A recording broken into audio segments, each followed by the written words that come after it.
अपने इमेज के कारण ही अमिताभ बच्चन ने नहीं की थी रेखा से शादी और बना ली थी दूरियाँ। दरअसल एक फ़िल्मी मैगज़ीन में ये छपा था कि अमिताभ बच्चन ने रेखा से इसलिए शादी नहीं की थी क्योंकि वो अपनी इमेज को बिगाड़ना नहीं चाहते थे।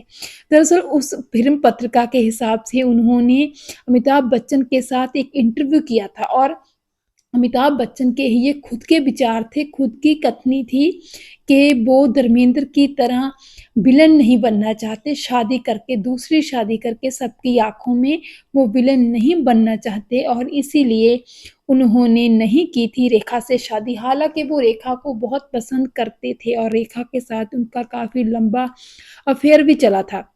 हालाँकि कभी भी ऑन कैमरा अमिताभ बच्चन जी ने इस बात का खुलासा नहीं किया और कभी भी इस बात की कोई कन्फर्मेशन भी नहीं की कि रेखा के साथ उनका कोई संबंध था या नहीं।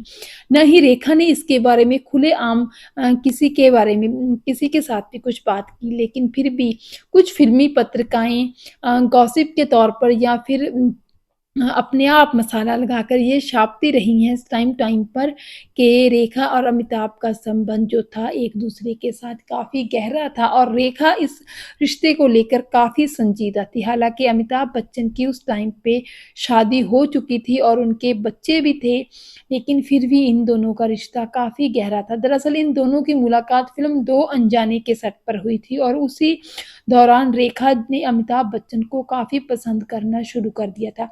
हालाँकि इससे पहले रेखा और अमिताभ बच्चन जी की पत्नी जया बच्चन एक ही बिल्डिंग में रहती थी और वो एक-दूसरे के साथ काफ़ी अच्छा बॉन्ड भी शेयर करती थी और एक-दूसरे के साथ उनकी मुलाकातें भी होती रहती थी।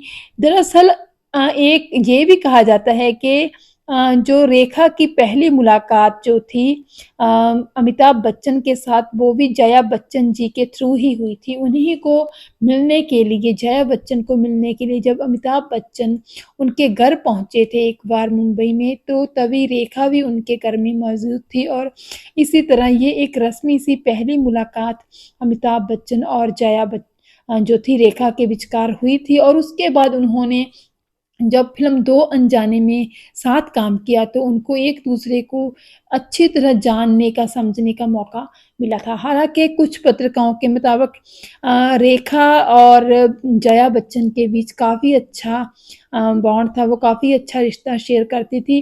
जया बच्चन उन रेखा को काफ़ी जो थी टिप्स भी देती रहती थी, एडवाइसेज़ भी देती रहती थी कि कैसे उनको अपने करियर के बारे में संजीदा होना चाहिए ताकि उनका करियर अच्छा चल निकले, लेकिन रेखा काफ़ी ज़्यादा लापरवाह थी अपने करियर को लेकर भी और अपनी फ़िल्मों की चॉइसेस को लेकर भी।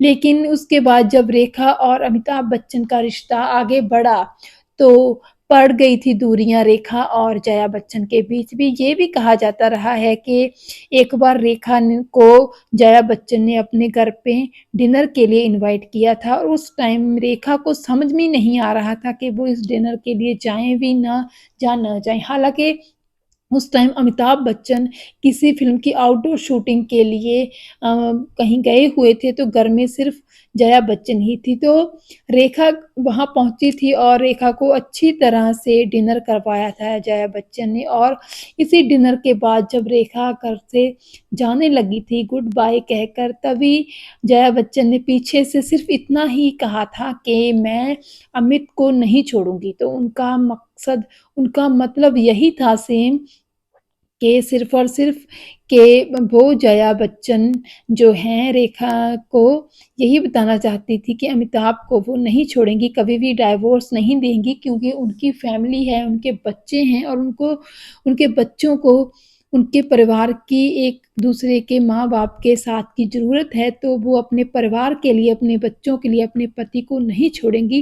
भले ही अमिताभ बच्चन उन्हें धोखा दे रहे हों, लेकिन वो ऐसा बिल्कुल नहीं करेंगी कि वो उनको डाइवोर्स दे दें और ताकि वो रेखा से शादी कर लें। उसके बाद कहा जाता है कि रेखा को भी ये बात समझ आ गई थी कि अमिताभ बच्चन के साथ जो है उनका रिश्ता वो आगे नहीं बढ़ सकेगा, उनका कोई भविष्य नहीं होगा। उसी के बाद जो थी दूरियाँ इन दोनों के रिश्तों में अमिताभ बच्चन और रेखा के रिश्ते में आनी शुरू तो हो गई थी। लेकिन उसके बाद एक फ़िल्म आई थी सिलसिला। इस फ़िल्म में यश चोपड़ा ने रेखा, अमिताभ बच्चन और जया बच्चन तीनों को एक साथ कास्ट करने की एक बहादुरी दिखाई थी। पता नहीं कैसे तैयार कर लिया था उन्होंने इन तीनों कलाकारों को इस फ़िल्म के लिए। लेकिन ये भी कहा जाता है कि ये फ़िल्म असल ज़िंदगी पर ही आधारित थी, क्योंकि इनके लव ट्रायंगल पर ही आधारित थी।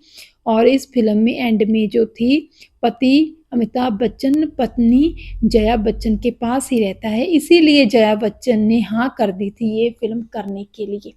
तो इस तरह इस फ़िल्म के बाद अमिताभ बच्चन और रेखा ने फिर कभी काम साथ में नहीं किया। और उसके बाद जो थी फ़िल्मी मैगज़ीन्स में तरह-तरह की बातें तो होती रहती थी कि इनका रिश्ता था या नहीं, लेकिन इसके बाद इनको कभी एक साथ किसी भी फ़िल्म के लिए नहीं देखा गया, किसी भी फ़िल्म में नहीं देखा गया। और बस ये एक लव स्टोरी थी जो एक कहानी बनकर ही रह गई, और जो हम लोग आज भी सुनते हैं, सुनना पसंद करते हैं, क्योंकि हमारे पसंदीदा सितारे हैं। हम इनको फ़िल्मों में फिर भी देखना चाहते हैं एक साथ, कि इनकी कोई एक साथ फ़िल्म आए तो हमें बहुत अच्छा लगेगा। आपको ये वीडियो कैसी लगी कमेंट बॉक्स में ज़रूर बताइएगा।